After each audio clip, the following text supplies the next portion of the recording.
안녕하세요. 미주실론 대학의 미준입니다. 8월 26일 미준의 미국 증시 인사이트 시작하도록 하겠습니다.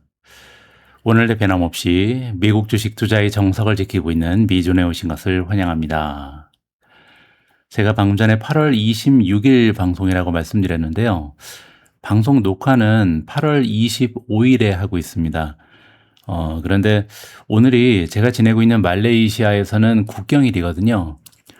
그래서 방송 녹화를 마치고 또 아이들하고 나가봐야 됩니다. 그래서 오늘 편집을 해서 여러분들께 공유드리기는 좀 불가능한 상황이라서요. 일단 25일 날 방송 녹화를 마치고요. 아마 여러분들께서 이 영상을 보시는 날은 8월 26일이 될 것 같습니다. 자, 그러면 8월 26일 미주은의 미국 증시 인사이트 바로 시작합니다.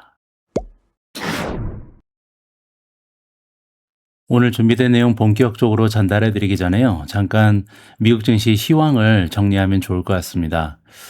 아무래도 최근 며칠 동안 제가 방송을 보내드리지 못했고요. 또 그동안 주가 흐름이 좋지 않은 종목이 많았습니다. 그래서 7월 한 달 내내 좀 마음고생을 하신 투자자 입장에서는요. 이제 반등 추세로 접어들었나 보다 이렇게 기대를 하고 있었는데 다시 하락 추세가 나타나면서 스트레스 좀 쌓이고 마음 한켠이 답답해질 수 있는 이런 구간이거든요. 하지만 아직은 희망의 끈을 놓으시면 안 됩니다. 제가 보기에는 잠시 쉬어가는 중이다 이렇게 진단을 하고 있거든요. 그러면 저는 도대체 어떤 근거를 가지고 이렇게 마음 편한 이야기를 하는지 잠시 이런저런 미국 증시의 모습을 살펴보도록 하겠습니다. 먼저 S&P 500 맵을 보실 텐데요. 제가 기간을 일주일로 바꿔놨습니다. 한눈에 딱 봐도요. 지난 일주일 동안은 하락한 종목의 수보다는 녹색이 더 많습니다. 그래서 상승 종목의 수가 더 많았고요. 더욱이 미국 증시를 이끌어가는 메가테크 기업도 대부분 상승했습니다. 엔비디아 시가총액 1위만 떨어졌고요. 구글, 메타, 아마존, 마이크로소프트 대부분 다 올라갔잖아요. 그리고 그럼에도 불구하고 우리가 느끼는 체감은 좀 냉랭했죠. 왜냐하면 반도체 주식이 대부분 다 하락했기 때문입니다. 따라서 우리가 예정하는 AI 수혜주, 인프라 수혜주만 급락 추세를 보였고요. 나머지 섹터는 기분 좋은 일주일을 보냈습니다. 그런데 그럼에도 불구하고 저는 그렇게 많은 걱정을 하고 있지는 않습니다. 왜냐면요. 가령 예를 들어서 메타 같은 종목이 많이 올라갔고요. 테슬라도 많이 상승했습니다. 그 밖에 소프트웨어 종목이 굉장히 좋았는데요. CRM, 세일즈포스는 6.02%, 그리고 서비스 나우도 좋았죠. 6.29%, 어도비도 4.54% 올라갔는데요. 지난 한 주 동안, 일주일 동안 주가 흐름이 좋았던 종목의 공통점 뭐냐면요. 그동안 주가 흐름이 별로 좋지 않았다는 점입니다. 그래서 아직까지도 단기적인 관점으로 이렇게 투자하는 사람들이 자금을 옮기면서 이런 현상이 나타나는구나. 그래서 최근까지 주가 흐름이 좋지 않았던 종목이 반등을 하고 있는 거고요. 아직은 수익 실현이 완전히 종료되지는 않았다. 이런 식으로 해석이 가능합니다. 실제로 지난주에 주가 흐름이 좋았던 테슬라의 경우를 보시면요. 최근까지도 어닝 전망이 계속해서 악화되고 있죠. 그리고 또한 올해 대비 내년의 성장률, EPS 성장률이죠. 21.7%, 2028년 44.2%. 물론 이제 2029년에는 82%라는 멋진 성장을 예상하고 있습니다. 하지만 그럼에도 불구하고 지금 테슬라의 PER이 200배 정도 되거든요. 포워드 PER이요. 따라서 그렇다면 성장률이 이 정도 가지고는 만족될 수 없는 상황이죠. 그래서 펀더멘털적인 문제로 주가가 올라갔다라고 진단하기는 어려운 상황입니다. CRM, 세일즈포스도 많이 올라갔다고 말씀드렸는데요. CRM 같은 경우는 최근에 추세가 조금 나아지고 있습니다. 그래서 시장의 컨센서스가 조금은 좀 플러스로 돌아서는 느낌인데요. 그럼에도 불구하고 작년 대비 어닝 성장률의 예상치를 보시면요. 플러스 12%, 플러스 9.7%, 16.1%, 14.5%잖아요. 그 얘기는 다시 얘기해서 우리가 투자하고 있는 대부분 AI 수혜주들에 비해서는요. 성장률이 너무나 저조하고 미미합니다. 따라서 펀더멘털이 그렇게 개선된 모습은 보이지 않고 있다. 그럼에도 불구하고 이런 종목들의 주가가 올라간 이유는 단 하나입니다. 그거는 밸류에이션이 떨어졌기 때문이죠. 그래서 원래는 이 주식은 한 30배 정도를 주고 사는 주식인데 지금은 밸류에이션이 반으로 뚝 떨어졌습니다. 14.8까지 떨어졌잖아요. 따라서 주가가 떨어졌다는 이유만으로 밸류에이션이 떨어졌다는 이유만으로 지금 상승 추세를 보이는 종목은요. 주가가 올라가면 다시 자금이 이탈하겠다. 이렇게 보면 됩니다. 어도비도 볼까요? 어도비도 최근에 어닝 전망치가 조금씩 상승하고 있습니다. 이건 굉장히 긍정적이죠. 하지만 성장률에 대한 전망을 보시면요. 16, 12, 13, 9%입니다. 그래서 펀더멘탈이 완전히 개선됐다라고 보기는 어려운 상황이고요. 그럼에도 불구하고 지금 현재 어도비의 그 포워드 PR을 잠깐 보시면요. PR이 무려 11배까지 떨어졌습니다. 따라서 PER이 11배까지 떨어졌다는 얘기는요. 성장률이 11%만 넘어도 PEG가 1.0 아래로 떨어진다는 거잖아요. 그래서 상대적으로 지금 밸류에이션이 떨어져 있는 종목으로 투자 자금이 옮겨가는 과정이 아직까지는 완전히 종료되지 않았다. 이렇게 보시면 됩니다. 지난 한 주 동안은요. 사실 대부분의 지수가 마이너스를 보였습니다. 지난 한 주라고 보기는 좀 어렵죠. 왜냐하면 오늘이 화요일이잖아요. 그래서 제가 지금 이 시황을 정리해 드리는 것은 지난주 화요일부터 이번 주 월요일까지입니다. 대부분의 지표가 마이너스를 기록했고요. 그리고 5일간 상승 추세를 기록한 섹터는 3개에 불과합니다. 헬스케어가 플러스 4.3%, 에너지가 플러스 2.7%, 그리고 원자재가 1.9% 올라갔고요. 맨 마지막에 테크주가 나오는데요. 3.53% 떨어지면서 가장 좋지 않았습니다. 그럼에도 불구하고 우리가 1년 수익률을 쭉 보시면요. 에너지와 더불어서 가장 좋은 주가 수익률을 보이고 있잖아요. 그래서 그동안 수익이 너무나 좋았기 때문에 이익 실현이 아직까지도 완전히 바닥을 찍지는 못했다. 이런 식으로 정리가 가능합니다. 다음에는 시장의 폭입니다. 59.3을 찍고 있고요. 200일 이평선 위쪽에 주가가 형성된 종목은 무려 72%입니다. 따라서 장기적인 추세가 좋은 종목은 시장의 72%다. 이건 굉장히 긍정적인 거고요. 자, 다음으로 빅스를 볼 텐데요. 빅스도 최근에 조금 올라갔습니다. 그런데 절대값을 보시면 15.75에 불과하잖아요. 이건 조금 이상하죠. 왜냐하면 여러분들 최근에 공포감을 조성하는 헤드라인이 굉장히 많았습니다. 뉴스 제목만 보면 유튜브의 썸네일만 보면 지금 커다란 일이 일어날 것 같은 게 막 긴장이 고조되잖아요. 그런데 실제로 미국 증시의 변동성 지수, 공포 지수는 15.7이라는 굉장히 낮은 수치를 보여주고 있습니다. 이게 원래 18 이하로 떨어지면 굉장히 낮은 거거든요. 왜 이렇게 고요한가라 이렇게 생각될 정도로 잠잠합니다. 그 얘기는요. 유튜브 상에서는 그리고 이제 뉴스의 헤드라인에서는 채권 금리가 급등하고 있고 지금 미국 정부가 이 난관을 헤쳐나갈 구멍이 보이지 않는다. 이란과의 관계도 해결되지 않는다. 전쟁은 계속되고 유가는 급등하고 채권 금리는 잡을 수 없고 바이백까지 하는데 잘 안 되고 굉장히 공포스러운 분위기인데요. 실제 변동성 지수가 얘기하는 건 뭐냐면요. 앞으로 30일 동안 해칭을 얼마나 많이 하는가 이렇게 보시면 됩니다. 주가가 급락할 것을 걱정한다면 빅스가 올라가야 되거든요. 우리가 풋 옵션이라고 부르는 거죠. 옵션을 많이 사면서 변동성 지수가 올라갈 텐데 그런 일이 발생하고 있지 않습니다. 따라서 지금의 시장 변동성 그리고 지금 헤드라인은 전혀 다른 이야기를 하고 있다. 이렇게 보시면 되겠죠. 공포 탐욕 지수도 중립까지 떨어지긴 했는데요. 그럼에도 불구하고 아직까지는 탐욕에 가깝습니다. 그래서 미디어에서 우리가 접하고 있는 모습과 실제 주식시장의 모습은 완전히 딴판이다. 이렇게 보시면 될 것 같습니다. AAII 설문조사 결과를 보시면요. 아무래도 미디어의 헤드라인에 이렇게 좌지우지되는 개인 투자자 입장에서는 조금 살 떨리는 날이 계속되고 있는 거잖아요. 그래서 무려 40% 가까운 투자자가 앞으로 6개월 동안 주가가 떨어질 것이다. 부정적인 의견을 제시하고 있습니다. 자, 그런데 여러분들 지금 S&P 500 같은 지수를 중심으로 하면요. 사실 사상 최고치에서 별로 떨어지지 않았거든요.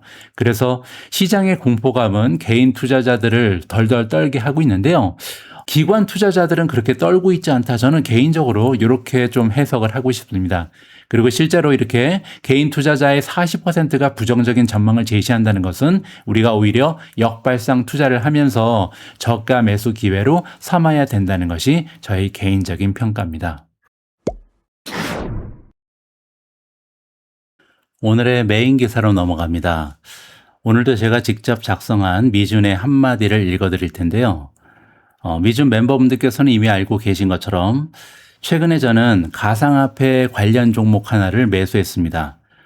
매수를 했을 뿐만 아니라 굉장히 좀 비중 있게 투자를 하면서 지금 저의 모멘텀 포트폴리오 중에 지금 세 번째로 비중이 높은 종목이 됐거든요. 그러면 제가 반년 넘게 가상화폐 종목 투자를 좀 자제해 왔었는데요. 갑자기 이렇게 가상화폐 종목을 비중 있게 투자 시작한 이유를 여러분들께 좀 설명을 드려야 될 것 같습니다. 많은 분들이 이미 알고 계신 것처럼 비트코인 그리고 이더리움은요, 2025년 10월에 정점을 찍었습니다. 그리고 나서 무려 10개월 넘게 아주 지루하고 고통스러운 하락 그리고 조정 국면을 이어왔죠.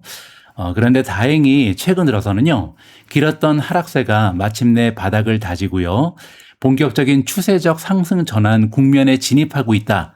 뭐 이런 확신은 아니고요, 신호들이 하나 둘씩 동시에 나타나고 있습니다.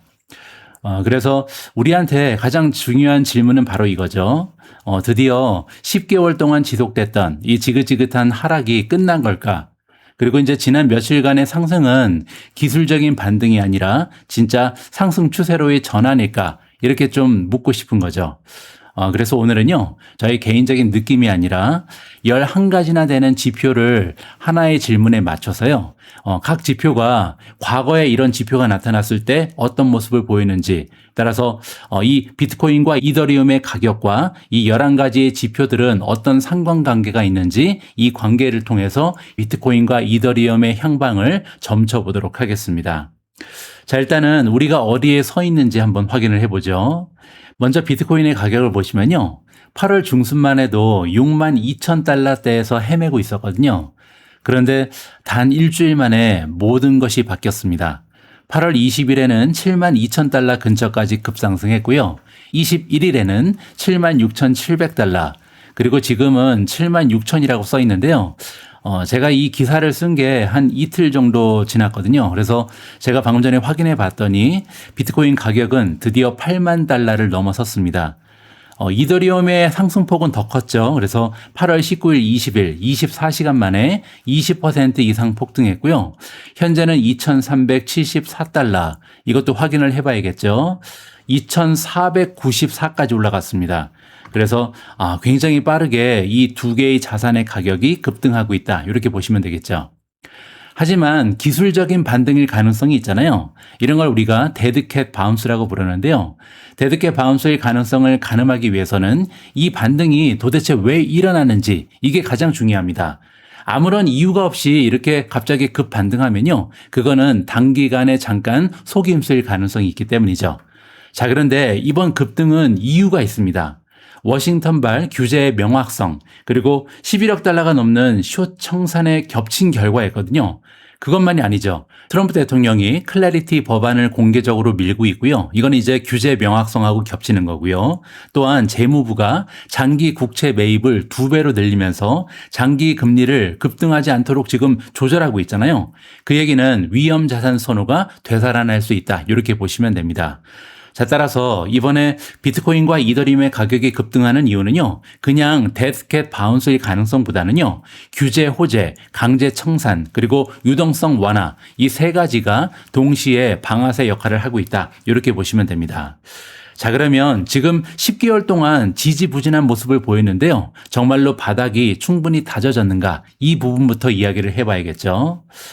추세가 위로 꺾이려면 더 이상 내려갈 힘이 없는 자리까지 와야 된다. 따라서 하락 추세가 멈추기 위해서는 정말 많은 지표들이 뒷받침이 돼야 되거든요. 그리고 이걸 확인해 주는 것들이 온체인 그리고 밸류에이션 지표들입니다.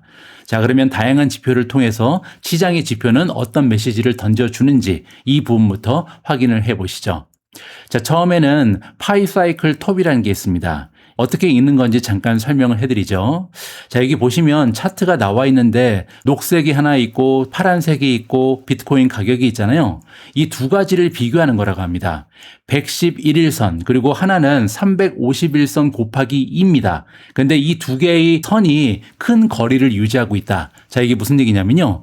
이 두 선이 이렇게 겹치는 구간이 있잖아요. 이럴 때가 있고 아니면 이렇게 지금처럼 뚝 떨어져 있는 구간이 있잖아요. 이거를 좀 살펴봐야 된다는 거죠. 그래서 지금처럼 111일선, 그러니까 일종의 중기선이죠. 그리고 장기선인 351선 곱하기 2가 큰 거리를 유지한다는 것은요. 굉장히 긍정적이라고 합니다.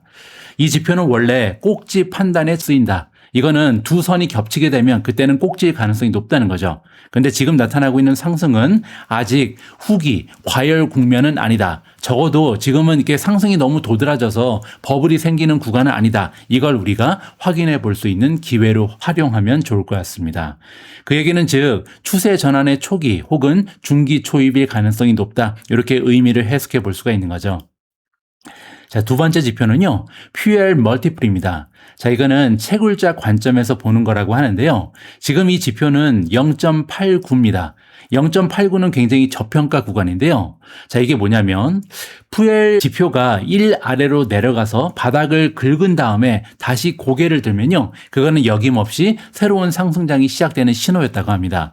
그리고 지금은요. 그 1 아래에서 돌아가는 자리 그런 모습을 보이고 있거든요. 자, 1이 여기죠. 근데 1보다는 한참 낮잖아요. 그리고 굉장히 낮은 수준까지 떨어졌다가 우상향하는 중입니다. 따라서 바닥을 찍고 지금 저평가 구간에서 위로 올라가는 중이다. 이러한 식으로 해석이 가능하겠죠.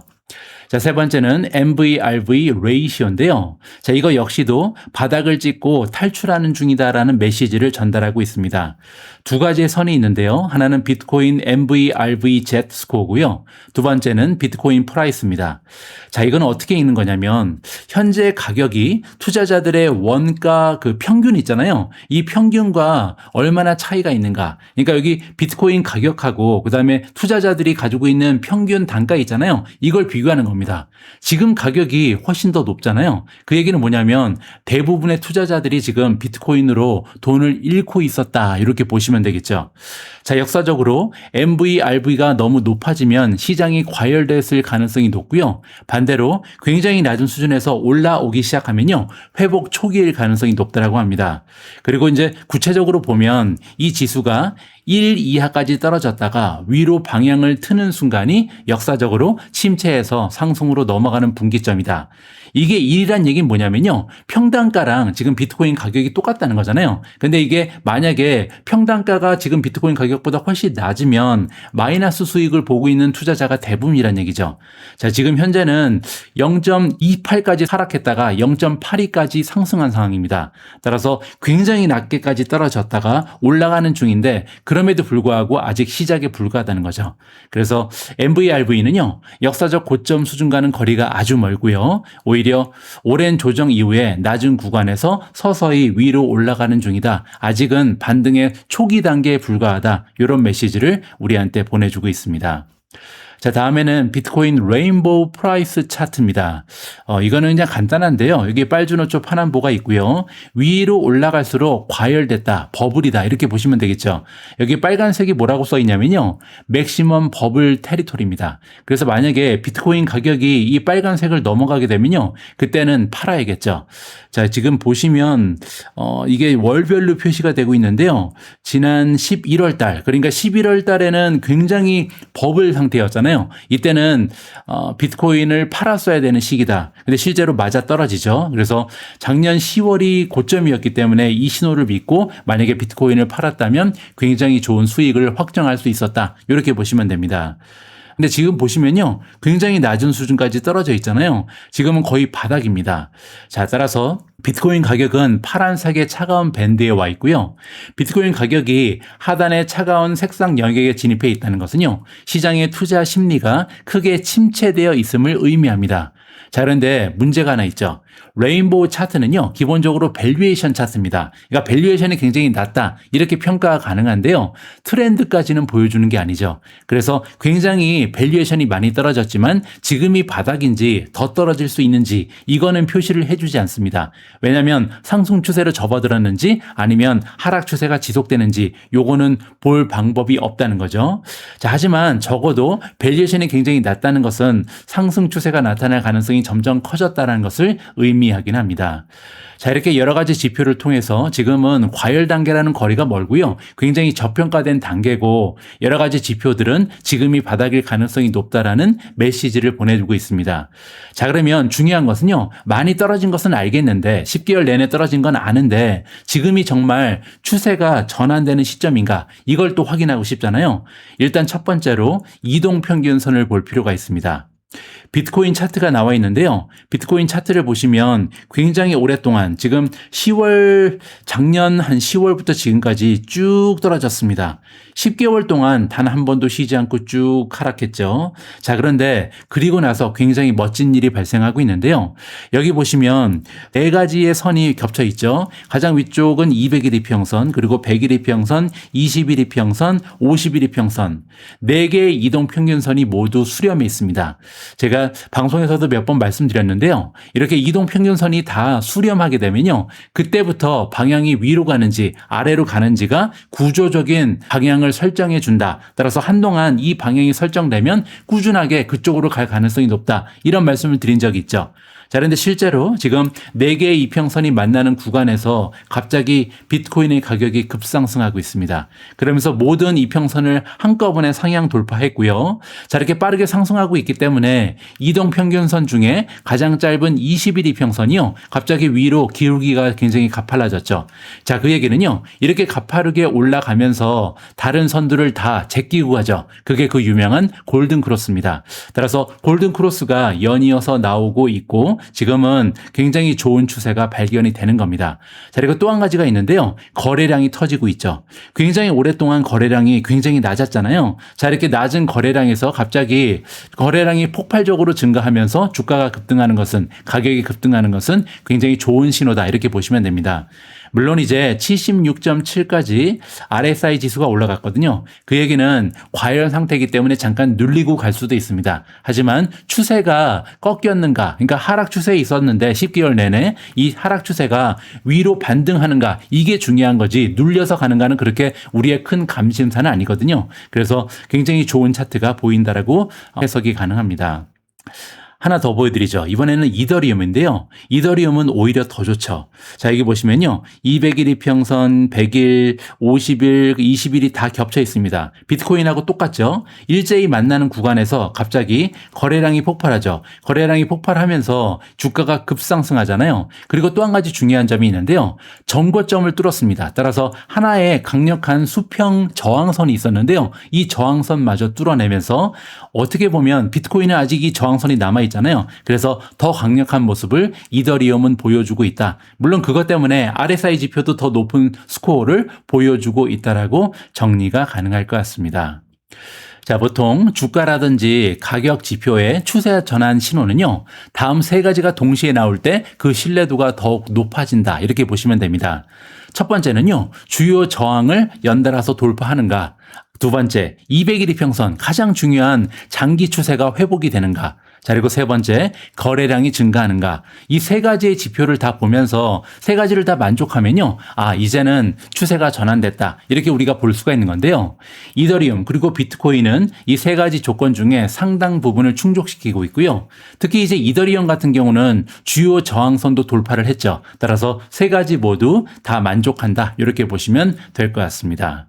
자, 물론 추세 전환 확정까지는 아직 아닙니다. 그러니까 첫 관문을 통과하면서 지금 굉장히 확률적으로 계속 상승할 가능성이 높아 보이긴 한데요.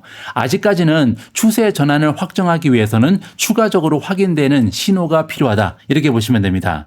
첫 번째는 뭐냐면요. 이동평균선이 정배열로 돌아서야 되죠. 정배열이 뭐죠? 단기선이 가장 위로 올라가고 그리고 중기선 그리고 장기선이 가장 아래쪽으로 가야 되잖아요. 물론 이제 주가라든지 가격은 가장 위에 있어야 되겠죠. 그래서 가격, 주가죠. 주가 다음에 20일 이평선, 20일 다음에 50일 50일 이평선, 그 다음에 100일, 200일 이렇게 배열이 되면 그때가 이제 이동평균선이 정배열되는 거거든요. 그래서 아직까지는 정배열이 나타나고 있지는 않습니다. 물론 이제 20일 이평선이 200일을 뚫었고 또 50일도 뚫었잖아요. 그래서 조금만 더 지나면 50일이 20일을 따라가면서 정배열이 멀지 않았다. 이런 식으로 우리가 희망을 가져볼 수가 있는 거고요. 비트코인도 마찬가지입니다. 따라서 시간이 조금만 더 지나면 정배열로 바뀔 가능성이 굉장히 높아 보인다는 것이 저의 개인적인 판단입니다. 자, 이렇게 또 한 가지 눌림목이 나올 수가 있죠. 이렇게 갑자기 주가가 쭉 올라가면 지금 비트코인도 그렇고 이더리움도 그렇고 가격이 굉장히 짧은 시간에 급상승했잖아요. 24시간 만에 20% 이상 올랐습니다. 자, 따라서 이럴 때는 되돌림이 나올 가능성이 있습니다. RSI 지수가 과매수를 가리키고 있기 때문이죠. 자, 그런데 이렇게 과매수가 돼서 주가가 이제 쭉 떨어지면요. 어디에서 막히는가 이게 굉장히 중요합니다. 따라서 만약에 여기 보시는 것처럼 이게 쭉 떨어지다가 예를 들어서 200일 이평선이나 아니면 올라오고 있는 20일 이평선에서 다시 반등을 한다. 그렇게 되면요. 드디어 예전에는 저항선이었던 이평선 아니면 예전에는 수평 저항선이었던 것이 드디어 지지선으로 바뀌었다. 이러한 식으로 긍정적인 해석이 가능하겠죠. 따라서 두 가지만 더 확정이 되면 그때는 추세는 전환됐다. 이렇게 우리가 마무리를 해볼 수가 있겠습니다. 자, 다음에는 돈과 심리가 뒤따라오는가 구체적인 내용을 좀 살펴볼 텐데요. 결국에 추세를 밀어 올리는 연료는 자금과 투자자 심리다. 이걸 확인해 볼 필요가 있겠죠. 자, 여기 차트를 두 개를 제가 보여드릴 텐데요. 첫 번째 차트는 2024년부터 2026년까지 쭉 나와 있죠. 자, 그래서 지금 이 조금은 더 중기적인 관점으로 ETF의 넷플로우 차트를 보고 계십니다. 넷플로우는 뭐냐면요. 유입되는 자금이 많은지 아니면 나가는 자금이 많은지 이걸 확인해 보는 거죠. 자, 그리고 최근에 2025년 한 10월까지가 이제 꼭지였죠. 그때 이후에 보시면요. 순유입보다는 이 순유출이 훨씬 더 많았죠. 그래서 ETF가 계속 자금이 유출되고 있었다. 물론 중간에 잠깐 한 2분기 정도는 좀 들어오는 적이 있었는데요. 그럼에도 불구하고 대부분의 분기에서는 이렇게 돈이 빠져나갔다라고 보시면 됩니다. 자, 그런데 최근에 어떻죠? 갑자기 위로 올라가고 있잖아요. 그 얘기는 비트코인과 이더리움에 들어오는 돈이 나가는 돈을 압도하고 있다. 이렇게 보시면 됩니다. 이거는 조금 단기 차트죠. 3개월 차트입니다. 90일을 보고 계신데요. 90일을 보면 조금 더 확연하게 드러나죠. 그래서 지금 과거 3개월만 띄워서 보니까 한 2개월 가까이는 빨간색이 훨씬 더 많죠. 그러게 얘기는 아웃플로우, 유출이 더 많았다는 거잖아요. 근데 갑자기 유입되는 금액이 급격하게 늘고 있다. 특히 최근에 굉장히 좋은 모습을 보이고 있죠. 따라서 ETF에 들어오는 투자 자금이 많다. 이렇게 확인이 가능할 것 같습니다. 자, 다음으로 볼 것은 뭐냐면요. 크립토도 공포 탐욕 지수가 있거든요. 지금 공포 탐욕 지수가 화면에 나와 있는데 이것도 마찬가지 메시지를 보여주고 있죠. 갑자기 그리드 쪽으로 쭉 올라갔습니다. 76까지 쭉 올라갔습니다. 그 얘기는 뭐냐면요. 탐욕을 넘어서 극적인 탐욕 가까이까지 갔죠. 자, 그렇다면 아까 우리가 RSI 지표에서 제가 뭐라 그랬죠? 이게 지금은 어떻게 보면 지나친 과열이다 이런 신호를 보여주고 있는데요. 우리한테 중요한 것은 단기적으로 지나친 과열이냐 이게 아닙니다. 우리한테 중요한 건 뭐냐면요. 10개월 내내 크립토가 주가가 쭉 떨어졌는데 드디어 바닥을 찍고 올라가는가. 이게 가장 중요하잖아요. 물론 이렇게 갑자기 공포 탐욕 지수가 극적인 탐욕까지 가면요. 한 며칠 동안은 떨어지고 올라갈 가능성도 있습니다. 근데 중요한 거는 며칠 떨어지다가 올라가면 그게 더 좋은 거죠. 따라서 지금 중요한 것은 과연 추세가 전환됐는가 이게 중요한 거지 단기적으로 너무 뜨거워서 그러니까 과매수됐는가는 그렇게 중요한 게 아닙니다. 따라서 지금 이 시점에서 비트코인이 극적인 탐욕으로 올라가고 있다는 것은 오히려 긍정적으로 해석하는 것이 맞습니다.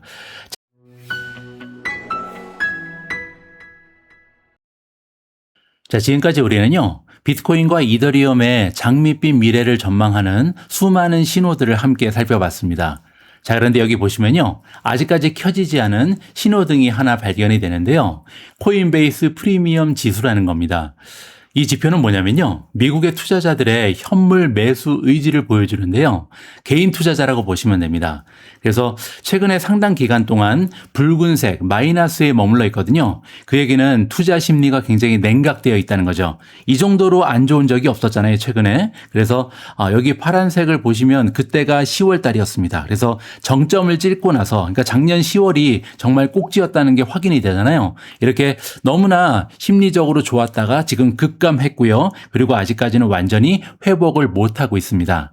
자, 그런데 이 차트는요, 반대 해석도 가능한데요. 긍정적으로 보면 과열된 개인 투자자 중심 반등이 아니라 제도권 자금이 먼저 움직이는 반등일 수 있다. 따라서 지금 코인베이스 비트코인 프리미엄 지수는요, 개인 투자자들의 심리 지표거든요. 그래서 지금까지 이더리움하고 비트코인의 가격이 급상승하고 있는데 이 급상승을 이끈 것은 개인 투자자가 아니라 기관이다. 이렇게 해석이 가능하다는 거죠.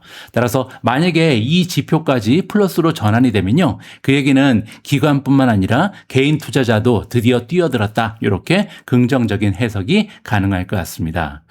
자, 그리고 이번에는요, 조금 더 매크로적인 부분을 살펴보도록 하겠습니다. 아까 방송 초반에 제가 여러분들께 뭐라 그랬죠? 최근에 미디어의 각종 헤드라인을 보면 끔찍한 헤드라인이 굉장히 많죠. 그리고 유튜브 제목도 그렇고 실제적으로 여러 가지 자극적인 내용들이 많이 보도가 됩니다. 자, 그런데 여기 무브 지수라는 게 있는데요. 무브 지수는 뭐냐면 미국 채권 시장의 변동성 지수입니다. 자, 쉽게 얘기하면 채권 시장용 빅스다 이렇게 보면 되거든요. 이 지수가 중요한 이유가 뭐냐면요. 비트코인 그리고 이더리움 같은 위험 자산은요. 채권 시장이 만약에 흔들리고 금융 시스템 스트레스가 커지면 함께 압박을 받기 때문입니다. 원래 이제 가장 위험한 종목일수록 가장 위험한 자산일수록 상황이 좋아야 되잖아요. 상황이 좋지 않으면 가장 많이 떨어지는 게 원래 위험성 자산입니다.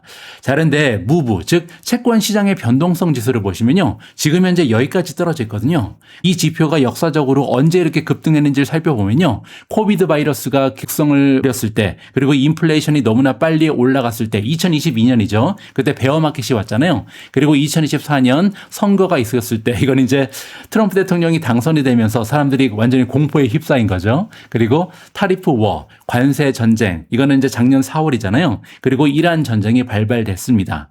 자, 이렇게 굵직굵직한 사건이 있었을 때 이 지수는요, 굉장히 높은 수준까지 올라갑니다. 보통 이제 100 이상 치솟으면 100을 넘어가면 그때는 지금 채권 시장에 공포가 가득 차 있다. 이렇게 해석이 가능한데요. 지금 모습을 보시죠. 지금은 굉장히 낮은 수준 73까지 떨어져 있거든요. 그래서 아까 제가 말씀드린 것처럼 미디어를 많이 접한 투자자 입장에서는 지금이 굉장히 공포스러운 상황입니다. 너무나 어려운 상황이고 미국은 망할 것 같고 이제 미국의 시대는 끝났고 이렇게 우린 얘기하잖아요. 그리고 그 가장 커다란 요인이 뭐였냐면 바로 채권 시장이잖아요. 근데 정작 채권 시장의 공포 지수라고 얘기하는 무브 지수를 보시면 지금 채권 시장은 안정적인 모습을 보이고 있거든요. 자, 따라서 우리가 헤드라인에 집중해서 투자하면 여러 가지 잘못된 판단을 할 수 있다는 것을 다시 한번 확인해 볼 수가 있는 거죠. 자, 현재 무브 지수는요, 73 수준이고요. 코비드라든지 인플레이션, 관세 전쟁, 이란 전장 때마다 100 위까지 치솟았던 이 지수가 조용하다는 얘기는 지금 현재 미국의 채권 시장을 흔들 만큼 엄청난 악재는 없는 상황이다. 이렇게 우리가 확정을 해볼 수가 있는 겁니다. 자, 즉 장기 국채가 19년 만에 최고치를 기록했잖아요. 그러면서 재무부는 국채 매입 확대까지 나서고 있지만 정작 채권 시장의 공포지수는 어떻게 얘기하고 있냐면요. 적어도 지금 현재 암호화폐 상승 추세를 꺾을 만큼 금융 스트레스 상황은 아니다. 이렇게 결론을 지어볼 수가 있을 것 같습니다. 자, 그리고 또 한 가지 굉장히 재미있는 차트 하나를 보여드릴 텐데요. 건강한 크립토 상승 전환에는 하나의 특징이 있다고 합니다. 그게 뭐냐면요. 이더리움이 비트코인보다 앞서 달리기 시작한다. 자, 우리가 보통 암호화폐라고 부르는 세계에서는 대장주가 있습니다. 그게 뭐죠? 바로 비트코인이잖아요. 비트코인이 가장 안전하죠. 그중에 시가총액도 가장 크고요. 2등이 이더리움이잖아요. 그리고 나서 이제 소소한 작은 코인들이 굉장히 많죠. 근데 크립토가 이제 하락으로 전환될 때는요. 비트코인이 가장 잘 견디겠죠. 나머지가 제일 먼저 많이 떨어지고요. 근데 올라갈 때는 거꾸로입니다. 상승으로 전환될 때는요. 이더리움이 비트코인보다 좋고요. 있고요. 그리고 이더리움보다 더 작은, 굉장히 작은 코인들이 먼저 올라가는 경향이 있습니다. 자, 그리고 여기 차트 하나를 보시면요. 단기 차트인데 지금 이더리움과 비트코인의 레이시오거든요. 이건 뭐냐면 시가총액을 계속해서 비교하는 겁니다. 지금 현재 비트코인 대비해서 이더리움의 규모가 얼마인지 이거를 비율로 나타낸 거거든요. 근데 이 비율이 계속해서 쭉 떨어지고 있었죠. 그 얘기는 뭐냐면 비트코인보다 이번 하락장에서 이더리움이 훨씬 더 많이 떨어졌다는 얘기입니다. 그러니까 비트코인이 줄어드는 이 속도보다 이더리움의 시가총액이 줄어드는 속도가 훨씬 더 빨랐다는 거죠. 자, 그런데 그게 갑자기 7월 달부터 바뀌었죠. 7월 달에 브레이크아웃이 나타났잖아요. 갑자기 상향 돌파됐습니다. 그 얘기는 뭐냐면 적어도 이더리움이 비트코인보다 덜 떨어졌거나 아니면 지금 현재는 상승하고 있으니까 비트코인이 올라간 것보다 이더리움의 상승폭이 훨씬 더 컸다는 거죠. 자, 그래서 실제로 이번 급등에서 이더리움은 비트코인을 크게 앞서고 있고요. 그 얘기는요. 시장의 위험 선호가 비트코인을 넘어서 시장 전체로 번지고 있다는 뜻이다. 이렇게 해석이 가능합니다. 따라서 이번 반등이 일회성이 아니고요. 폭넓은 추세 전환의 가능성을 다시 한번 확인해 볼 수가 있는 거죠. 자, 밑으로 내려가서 결론을 한번 읽어보죠. 오늘 이 포스팅을 작성하게 된 질문으로 다시 돌아가 보겠습니다. 가장 처음에 제가 뭘 물어봤냐면요. 이 지긋지긋했던 10개월의 하락이 드디어 끝난 걸까? 이게 가장 우리 투자자 입장에서는 궁금한 부분이잖아요. 왜냐하면 기술적인 반등일 가능성이 있기 때문이죠. 자, 그리고 제 결론은 뭐냐면요. 여러 가지 지수를 살펴보니까 여러 가지 심리 지표라든지 여러 가지 기술적 지표를 살펴보니까 추세 전환 가능성을 아주 강하게 시사하고 있습니다. 물론 이제 아직까지 확정 도장은 찍히지 않았다. 아까 두 가지의 조건이 남아있다라고 말씀을 드렸잖아요. 밸류에이션 온 체인은 하락의 끝자리를 가리키고 있습니다. 푸엘 지표라든지 MVRV, 레인보우 다 마찬가지죠. 그리고 가격 차트도 마찬가지입니다. 10개월 만에 처음으로 이동평균선 전체를 되찾았죠. 그리고 이더리움 같은 경우는 정고점이라고 할 수 있는 강력한 수평 저항선도 뚫어버렸습니다.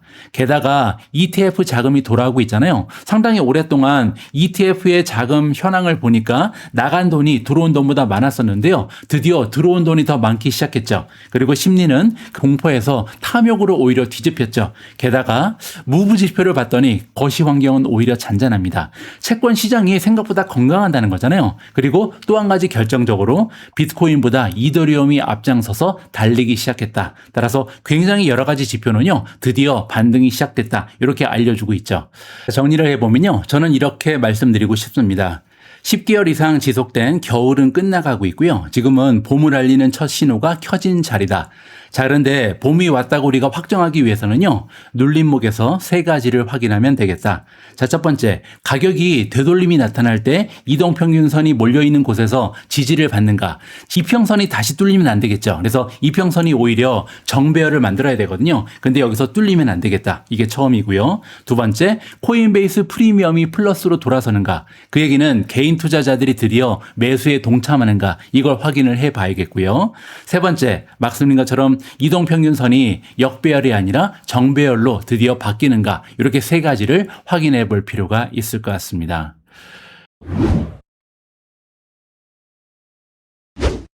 미준의 마지막 한마디로 마무리하도록 하겠습니다. 저를 비롯해서 일부 미준 멤버분들 그리고 구독자분들은요. 2026년 초에 암호화폐 관련 종목이나 ETF를 손절했던 뼈아픈 기억이 있습니다. 그때 굉장히 손실을 많이 봤잖아요. 그리고 그때 우리의 베팅이 큰 손실로 마무리된 이유가 있죠. 그게 뭐였죠? 우리 스스로가 세워놓은 모멘텀 투자 전략을 제대로 실행하지 않았기 때문입니다. 2023년부터 모멘텀 투자 전략을 통해서 엄청난 수익을 쌓아왔잖아요. 그런데 하필이면 ETF를 통해서 우리가 가상화폐에 투자를 시작했는데 그 룰을 따르지 않았습니다. 그러면서 이제 올해 초에 이 종목들을 손절할 때는 이미 마이너스 폭이 좀 커져 있었죠. 자, 그래서 모멘텀 투자 전략을 제대로 실행하지 않은 까닭에 우리가 손실을 봤습니다. 자, 그리고 이제 다시 비트코인과 이더리움의 가격 차트가요. 모멘텀이 향상된 것을 보여주고 있죠. 자, 그리고 10개 가까운 시장의 지표들이 상승 전환이 되고 있다는 것을 우리한테 알려주고 있습니다. 자, 그래서 우리가 지금 비트코인이나 이더리움 관련 종목에 다시 베팅하게 되면요, 이번에는 또 다른 실수를 하면 안 되겠죠. 반드시 같은 실수를 반복하면 안 됩니다. 따라서 모멘텀이 향상되면서 우리가 다시 매수를 했기 때문에 이번에는 모멘텀에 입각한 매매 결정을 꼭 실행해야 된다, 이렇게 말씀드리고 싶습니다. 자, 따라서 추세 전환, 즉 상승 모멘텀을 이유로 투자를 재개했다면 그 모멘텀이 하락할 때는요, 투자 자금을 바로 회수하는 것이 당연한 수순이다, 이 말씀을 다시 한번 드리고 싶습니다. 자, 그리고 마지막으로 저는 개인적으로요, 기업에 투자하는 것이 암호화폐에 투자하는 것보다는 성공 확률이 더 높다라고 생각을 합니다. 그 이유는요, 주가는 실적 곱하기 멀티플인데 여기에서 멀티플은 항상 오르락내리락을 반복하잖아요. 근데 실적은 정확한 모습을 우리한테 보여주죠. 따라서 실적이 꾸준히 우상향하고 또 가면 갈수록 성장률이 좋아지고 또 시장의 기대치라고 할 수 있는 어닝의 컨센서스가 계속해서 상승하는 그런 기업에 베팅을 하면요, 실패할 확률이 굉장히 낮다는 것이 개인적인 판단입니다. 자, 따라서 우리가 만약에 비트코인이나 이더리움의 단기적인 모멘텀에 투자를 하더라도요, 그 투자의 비율은 좀 낮게 설정하는 게 낫다. 전체 투자 자금에 많아야 10%, 15% 이상을 배치하는 것은 성공 확률이 굉장히 높은 기업의 주식을 놔두고 암호화폐에 대부분의 투자 자금을 넣는 것은 굉장히 좀 위험한, 리스크가 높은 투자 전략이다, 이 말씀을 끝으로 드리고 싶습니다. 8월 26일 미준의 미국 증시 인사이트는 여기까지입니다. 오늘 방송이 여러분들 투자 활동에 작은아마 도움이 됐으면 합니다. 도움을 조금 받으셨다고 생각이 되면요, 저한테 너무나 소중한 여러분들의 좋아요 그리고 좋은 댓글도 많이 부탁드립니다. 그리고 오늘 함께 읽어본 이런 기사들이 여러분들 투자 활동에 도움이 된다고 생각하시면요, 미준 멤버십 가입도 한번 고려를 해 주시기 바랍니다. 미준 멤버십 가입하시면요, 정말 많은 자료들이 여러분들을 기다리고 있거든요. 하루에 10개 이상 굉장히 소중한 투자의 지표들, 투자의 조언들, 그리고 투자의 전략을 수립할 수 있는 유용한 정보들이 여러분들을 기다리고 있습니다. 참고해 주시고요. 오늘은 여기까지입니다. 저는 다음 방송에서 건강한 모습으로 다시 찾아뵐 수 있도록 하겠습니다. 우리 모두가 미국 주식 투자로 은퇴하는 그날까지 다 함께 화이팅입니다. 행복한 하루 되세요. 감사합니다.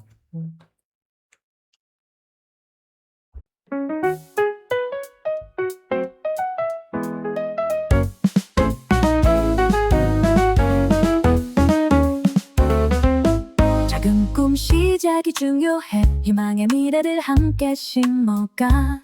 매일매일 조금씩 자라나. 마음속에 설렘이 끼었나. 욕심은 버려. 이번에도 다르진 않을 거야. 결과는 과정의 연속일 뿐. 어두운 조정이 와도 두렵지 않아. 미주은 손을 잡고 나아가. 보이지 않는 내일의 빛이 되어줄게.